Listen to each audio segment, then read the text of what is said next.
Hey everybody, good afternoon and welcome back to the ChatGTM podcast. It's your host Michael Beck reporting to you live from the Texas Restaurant Association show here in San Antonio, Texas, home of the Riverwalk, the Alamo, and all kinds of great historical stuff and a fantastic food scene.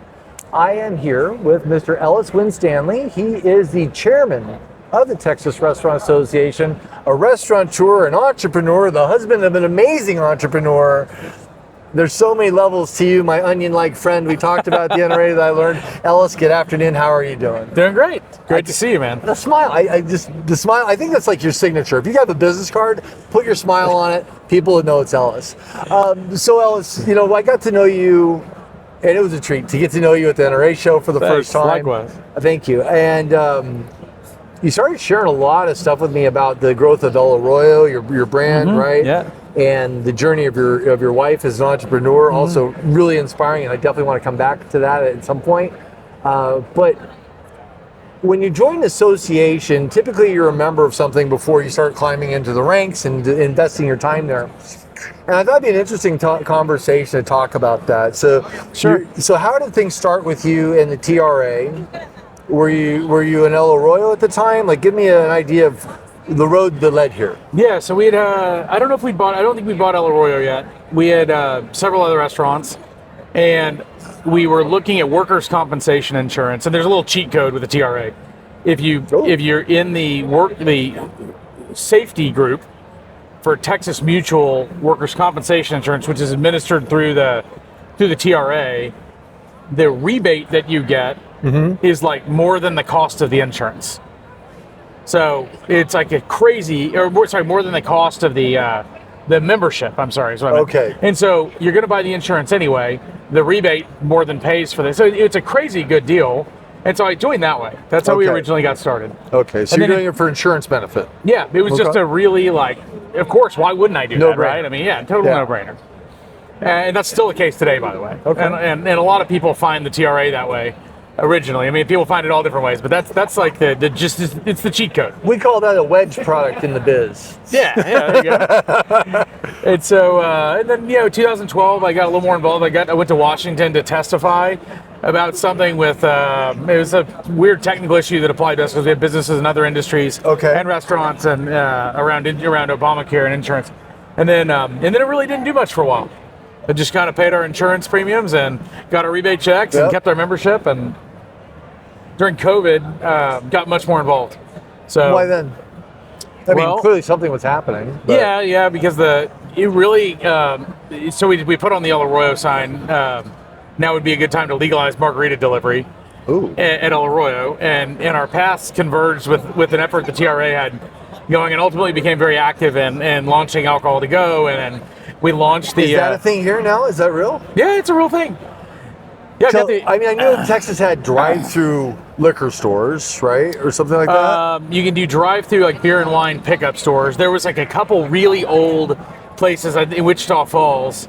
This place called P2 in Wichita Falls. It's like a drive-in bar. But I think it's just grandfathered in. You can't do that anymore. Okay. All right. But yeah, no. So we started alcohol to go and with TRA at El Arroyo, and it was crazy, man. We were like huge volumes, and we ended up getting active. I ended up getting active legislatively with the TRA, and ultimately we got it passed as an executive order pretty quickly, actually, and then ultimately as a permanent law. I actually have the permanent law in my house. Like the document, the scroll, signing, the whole thing? Like the velvet jacket with the wet signature. Wow. And so stand there after Abbott signed it with the other guys. We went over there to take a picture of them. He turned around and gave me the law, and I said, "Don't you need that for something?" And he's like, "We'll sign another one." Wow. So I got I got it in my safe at the house. That is so cool. That's super cool. Yeah. And so at that moment in time, were you a participating board member? No. Okay. No, it was just a restaurateur trying to find a way not to have to lay off any of our employees. Okay. And so now you're investing time in these things, and so it seems like a natural progression. Yeah, so I got super involved after that. We ended up kicking off the Texas Restaurant Relief Fund from the El Arroyo sign. Okay. So we got Robert O'Keen. Robert O'Keen went and got like 15 of his buddies. Yeah. And we did the first live stream concert from the El Arroyo sign. That's right. To launch the restaurant relief fund. Yeah. And so we raised like 27 grand, $10 at a time, $15 at a time. And Joe Monastero and like pulled it together with us. And yeah, we were off to the races. So, and then I joined the board shortly after that. Okay.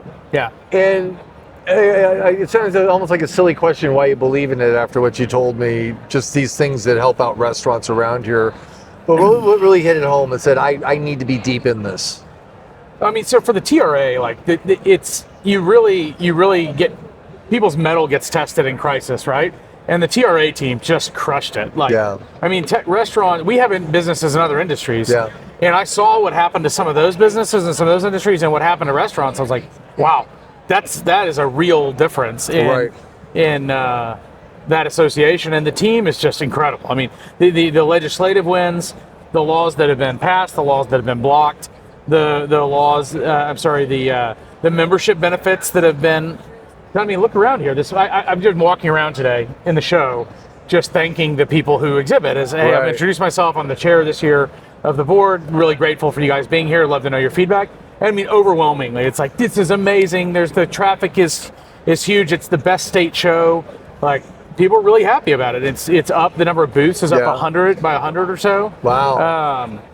The traffic is really strong. People have good buying intent. I mean, these guys execute.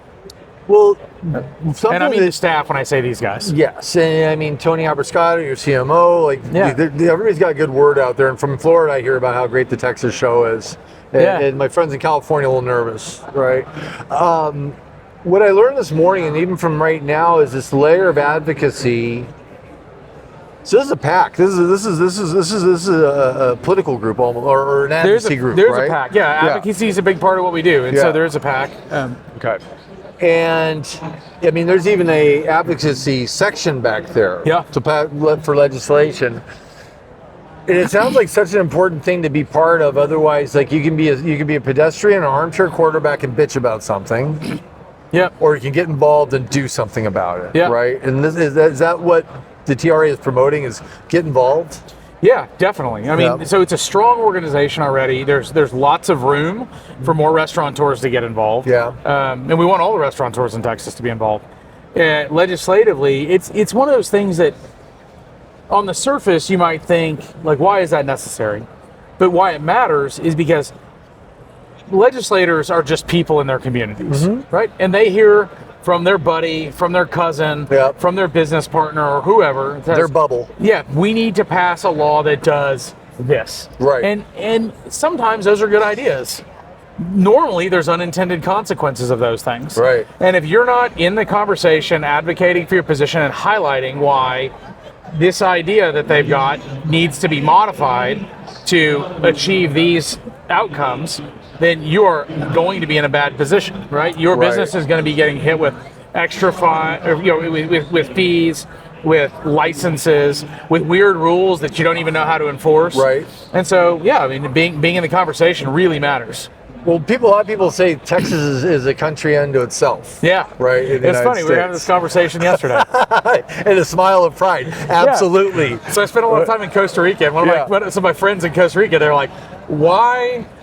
Every time I ask an American where they're from, they say they're from the United States of America, unless they're Texan. And they say, I'm from Texas. That's right. That's right. So it's just how it is. I used to do a fair bit of business with Dairy Queen International, and Texas Dairy Queen is its own thing.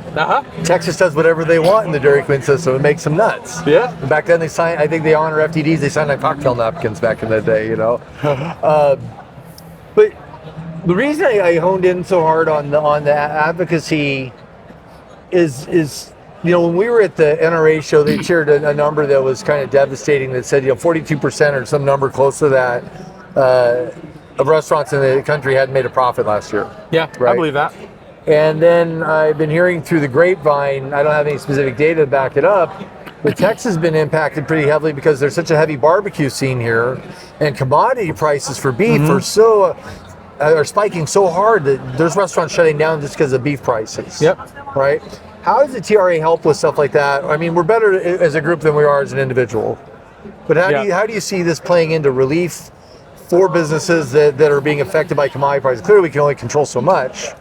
Well, with commodities, a lot of times there's regulations that are associated with those commodity prices, and Right. so there's tariffs. Yeah. Right. So there's ways to influence those outcomes politically by saying, hey, look, we need to take tariffs off of beef for a while. Prices are getting so high, they're unsustainable for the consumers.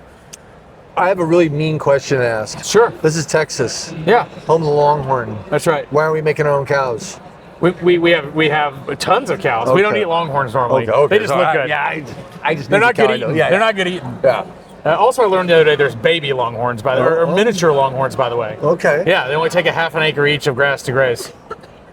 Yeah. That's a lot of grass. Anyway, So yeah. normally yeah. a big longhorn's acre and a half. Right, but why are we even outsourcing beef in Texas? Just supply and demand. Is there really- just there's more just not demand. enough? Yeah, I mean, then there's risk with screwworm. Coming up from South America, that Yeah. there could be loss of herds and stuff.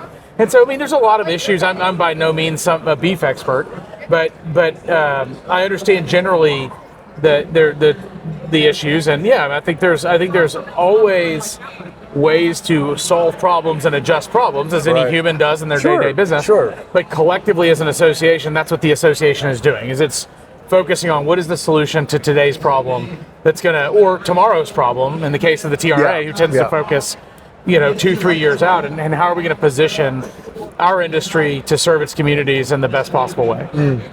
And so if I'm an independent operator and I think I got it going on, why would I want to join the TRA? Sometimes you just, hey, I'm good. So I kind of think about it like this. If I'm going to go invest an entire day doing something, Yeah. I want to learn one thing that makes me better. Yeah. Right? And I can go have conversations in a trade show. Yeah. Shoot, I can just go walk around in the jungle and look around and whatever. Anything, Yeah. but I'm going to focus on what can I learn today. And if you have that attitude, your business gets better really fast because it's Kaizen. compounding returns. Yep. And so I'd say that's the reason. Even if you've got you're the cream of the crop Yeah. at the moment, right? You're the top dog. There's always something you can learn. Yeah. Or you could just be a flash in the pan, have a good product, and all of a sudden something changes and you're not, right? Yeah. Yeah. So what tier, like when you knew you were coming today, what were you most excited about? I mean, so for me, I'm most excited about the community always. Yeah. Like, I love restaurant people. They're tons of fun, it turns out. I heard that. Yeah. It's a good time, but I mean, I'm sitting here with people who I think a lot of, and I'm listening to, and I'm hearing what they're working Yeah. on, and how they're thinking about stuff, and I'm learning. And so as a Texas restaurateur, let's talk about El Arroyo. 'Cause Sure. I don't think there's enough light you can shine on that. You know, Okay. You have your sign, which So is it's a real iconic. place. It is a real place. Yeah. And is there more than one? There's the original store. There's a licensee, and then there's currently a food truck where a second restaurant that's corporate is our store is being built. Well, where's the El Arroyo mothership at? Fifth Street. Fifth Street. On Fifth Street and Mopac, right on the way into downtown Austin. Okay, so it's West it's an Austin. hour and some change away. Yeah. Okay. And then your wife, I know she does. Would you call it merch? Yeah, I mean, it's a gift line. Oh, gift line. Yeah. But part of that is El Arroyo branded stuff. Oh yeah, it's all El Arroyo branded. Oh, it I mean, is. it's all retail. It's all retail grade products, and they Yeah. sell. So we started making a book of the signs. Right? Nobody would publish it, so we started the publishing company. By the way, that podcast inspired so many people. They go, I want to do that too. Amazing. Like, I about hope her so. making her like. Well, I'm not gonna steal your thunder because you can tell this part of the story again. It was so good about her making her own publishing company to get Yeah. published. Like, take us through that one more time. Okay, so basically, tried to get a publishing company Yeah. for 2 years to make the product. Nobody would publish the books. Right. Everybody thought it was too niche. You're going to be stuck with inventory, whatever. And so she went to self-publish. Well, self-publishing was going to cost $2 more than we were going to sell the book for. Right. So she formed Cosmo Publishing Company for like $300 at the Secretary of State, Right. and sent out an RFP to printers and said, and she renamed it El Arroyo Big Book of Signs Volume 1. At the time, it was just going to be one book, Hinting right? at more. Right. Right. And so this RFP said, we are the publisher, or I represent the publisher who has won the bid to produce the first El Arroyo book, or publish first El Arroyo book. And so, and it was for printers, and so she got a printing price that was Right. that was workable, and off we went. So, Wow, that's amazing. What's your wife's name? Paige. Paige, you're amazing. If you watch this, you're amazing. I can't get enough of that story. Just the creativity that went into doing that. Yeah, thank you. So now she's got 300 SKUs of products they sell in retailers in 48 states and 9 countries. Buc-ee's, like that blew my mind. That's a massive Yeah, one it's to all get over into. the place. It's in little towns in Seaside in Florida. Yeah. It's in Oliver Tyler's is a big line in Texas that has it. How does it feel to walk into a store you didn't know had it? You see your stuff on the It's shelves. so much fun. I mean, I get texts from friends all the time, like, I'm on vacation and wherever, and there's El Arroyo coffee mugs. Wow. Walking to the airport, just found them. And then your sign, is that message change every day? Every day. Every day Who since thinks it up? 1987. Generally, I manage it. Okay. Yeah.